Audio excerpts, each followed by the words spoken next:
Good morning. I'm Venkat Polabala, Language and Culture Editor for Journalist Magazine. This is a brief discourse with Maria for Vishnu Radio. Maria is an Italian thinker and writer. She is currently working in Rome. She visited India and loves its culture. Earlier, she has written interesting articles about Italian society, education, and marriage. This discourse marks the cultural and linguistic similarities between Telugu and Italian and draws comparisons between Indian and Italian literature. This is a multilingual interview. Grazie per aver accettato la mia richiesta per partecipare in un discorso. Può presentarsi dove sei nato e cresciuto, cosa fa adesso, cosa fa nel tuo tempo libero e finalmente qual è il tuo sogno. Salve a tutti, mi chiamo Esposito Maria e provengo da Napoli. Sono nata e cresciuta in questa città, ma attualmente vivo e lavoro a Roma. Sono un'insegnante di lingua e letteratura inglese e insegno nella scuola pubblica. Sono 4 anni che faccio questo lavoro. Precedentemente ho fatto anche altri lavori, ma sicuramente insegnare è una delle mie passioni più grandi, anche perché amo stare con i ragazzi e la possibilità di poter insegnare, di trasferire qualcosa di mio, di personale a chi mi sta di fronte, soprattutto a chi sta crescendo adesso, le mie altre passioni le riesco a portare avanti nel mio tempo libero, quindi riesco a dipingere, ricamare, leggere, anche se ho dovuto ridimensionare il tempo da poterci dedicare a causa del mio lavoro che mi prende tanto tempo. Cercherò di farvi capire i cambiamenti che ci sono stati nel corso del tempo e cercherò di affrontare anche il discorso della presenza della cultura e tradizione indiana all'interno della società italiana di oggi, anche perché da circa 30 anni la presenza di immigrati indiani in Italia è cresciuta sempre di più. Ci sono vari gruppi di immigrati di prima e di seconda generazione che stanno cambiando piano piano anche la nostra cultura e si stanno inserendo con le loro tradizioni, con le loro feste, con le loro celebrazioni. Quindi spero che questa intervista possa essere qualcosa di interessante per voi. Grazie. ధన్యవాదాలండి మరియా గారు. మరి మీరు తెలుగు నేర్చుకుంటున్నారు కాబట్టి తెలుగులో కూడా మిమ్మల్ని మీరు పరిచయం చేసుకుంటే బాగుంటుంది. నమస్కారం. నా పేరు మరియా. నేను ఇటలీలో రోమ్ నగరంలో ఉంటున్నాను. నేను తెలుగు నేర్చుకుంటున్నాను. తెలుగు పాటలు కూడా వింటున్నాను. Hello to everyone. I'm Maria Esposito and I'm from Naples. But actually I live and work in Rome. I'm an English teacher and I work in public school. I have a great interest for your country, and since the college time, I have been interested in so many aspects of the Indian history, literature, culture, and traditions. I love the reading books written by Indian authors like Salman Rushdie, Arundhati Roy, Mashweta Devi, Anita Desai, and so on. And reading these books, I got so much curiosity to see all the places described there, and my passion for Indian culture and traditions has increased more and more during the passing years, not only for the great interest for this country, but also for the bond that I have created with the families that I met during my journeys in India. In fact, I already came to India in 2010 and 2014, and they have been two amazing journeys for me because I could experience directly what I had read in past in the books of Indian authors and seen in Bollywood movies. I got the chance to see by myself the social and the cultural changes which are occurring there through generations in India because I lived with all people from 80 years old, with adults, with youngs, with kids, and in this way I could understand the similarities that and the differences between the two realities in which I live, the Italian one and the Indian one. So I'm very glad to share with all of you my point of view about the Italian literature and culture related to the Indian one. What's the role of English and other foreign languages in Italy? Do a lot of Italians learn other foreign languages? What's the attitude of people with respect to learning a foreign language? People learning languages are surely a resource for the society, and their skills give a great contribute because people able to speak more languages can mediate between two cultures and can help the society to become more open-minded and well disposed to a multicultural reality.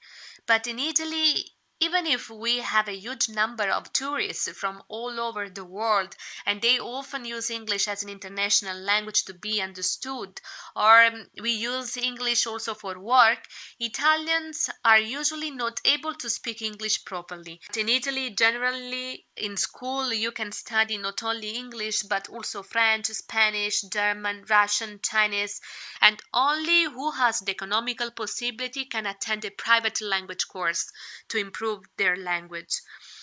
What's the role of literature and what role it plays in shaping the culture and mindset of the people? Literature has a very important role in shaping culture and the mindset of the people, but all depends on the meaning we give to what we read. Reading a book means entering in a new world, in a new story, where the mind can evade and recreate new realities. Reading can also make you change your beliefs, your principles, or your ideals. How important are books and literature to Italians? And what's the role of literature in modern Italy? Today in Italy, books are losing importance respect to the films because people prefer watching movies or going to the cinema or reading news or books on internet, and reading a book has become a less interesting activity. How teachers push and advise them to read with respect to the past. But its importance, according to the students, we can see how teachers push and advise them to read more. There are, in fact, different readings activities at school in different subjects. Students have to read different books during the school time and then analyze them. In this way, students can improve their vocabulary, can use the language in a more correct way, and develop critical analysis of what they read. What do you think about India? And you have visited India. Please tell me about your feelings. What normally Italians think about India? In Italy, people don't have so much knowledge about India, and you often find prejudices in their idea of the country. They think that India is a very poor country, very dirty, with so much cows, with so spicy food, but they don't know how is the real India. But I have seen how so many internet sites, TV programs, manifestations are trying to include the Indian culture and the Indian traditions into the Italian society. Usually in bookstores you can find books written by Indian authors and translated into Italian, but only people really interested in Indian literature buy and read it. In fact, I personally read a lot of books of Indian authors, but because I have a great interest and a personal interest for Indian literature and culture. Some years ago, during the summer season, every Saturday night, Indian movies translated into Italian were released on TV, and a great number of audience liked them. Some of these movies are Kabhi Alvida Nakena, Jodh Akbar, Guru, Viva, Dostana, Bride and Prejudice. And last year there was also a TV program called Italian Made in India that showed us a group of a second generation of Indians that went back to India and to find back their origins, but they were born in Italy. Who are the popular modern Italian writers? Can you name some modern Italian popular writers? Si prega racconta agli ascoltatori di tre scrittori italiani che ti piace. Ci racconta anche i loro romanzi o opere letterarie. Maria గారు మరి మీకు నచ్చిన ముగ్గురు ఆధునిక Italian రచయితల గురించి అలాగే వారి రచనల గురించి కూడా మా శ్రోతలకు తెలియజేయండి. There are so many popular modern Italian writers, but I have chosen three writers to speak about. One is Italo Calvino, and is one of the best examples to show you. He was a writer, a journalist, and he wrote several novels and short stories. In his earliest books, he spoke about the horror of the war that he directly experienced. Then he started writing realist novels and short stories, and also wrote some fables and collected them in the book Italian Folk Tales. Another important modern Italian writer is Umberto Eco. He was a writer, a philosopher, a semiotician, and a university professor. And his most famous novel is called The Name of the Rose, and it's a very popular book in Italy here. He is also remembered for his studies about the language and the anthropology, and he also was very popular the last century. In the end, I want to say something about another writer, that he was also a journalist, a poet, a film director, an intellectual too. He was called Per Paolo Pasolini, and I have chosen him because he had a very controversial personality that reflected it into his works. But I really loved reading one of the book that he wrote, and it is entitled The Scent of India. He was speaking about India. That's why I have chosen this writer too. And Pier Paolo Pasolini made one journey in 1961 with other two Italian writers, Elsa Morante and Alberto Moravia. And in this book that I have chosen to speak about, there is the description of his journey there. And I have been touched by the way he described the places which I have also visited, and the description of the strong scent that you feel everywhere when you are there in India, or the colors that you see when you are there.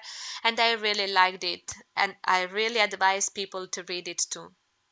Undoubtedly, Ferrante is one of the most popular modern Italian writers. Why, despite being recognized as a novelist on an international scale, Ferrante has kept her identity secret since the publication of her first novel in 1992.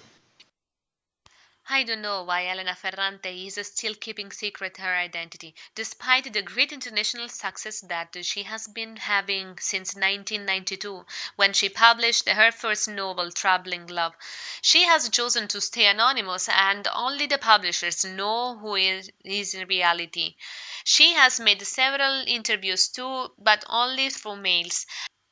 So we only know that she has Neapolitan origins, and we don't know where she lives, and more information about themselves. So many searches about her identity have been done till now, but they haven't been successful. So we can only read and enjoy her books, but we still cannot know who is she.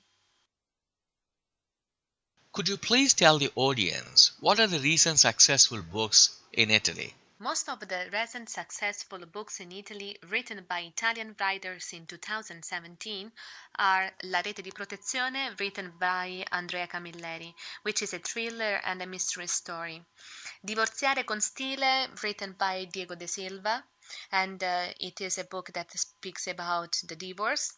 Storie della buonanotte per bambini ribelli, written by Francesca Cavallo and Elena Favilli, and it's a story about 100 important women in history like Rita Levi Montalcini, Margherita Hack, Frida Kahlo, Michelle Obama, and many others. L'amica geniale, written by Elena Ferrante, that is a story of two girls living in Naples, and the writer speaks about their friendship and the bond that there is between these two girls from the childhood to their old age. Another recent successful Italian book published in 2017 itself is Allora Baciami, written by Roberto Emanuelli. This book has become so popular also thanks to the social media like Facebook, and it has been bought in bookstores and sites like Amazon. The writer usually uploads on Facebook short quotes taken from the book, and he daily answers to the comments of the followers. In this way, he is obtaining a lot of popularity. This book, in fact, is a story about a deep love that is already over, but there is an interesting analysis of the feelings.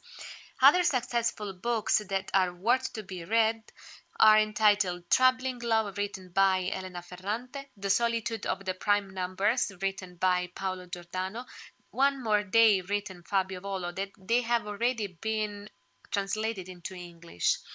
Some of the most popular writers that we have in this last period uh, in Italy are Niccolo Ammaniti, Fabio Volo, Andrea Camilleri, Elena Ferrante, Roberto Emanuelli, Paolo Giordano, and Roberto Saviano.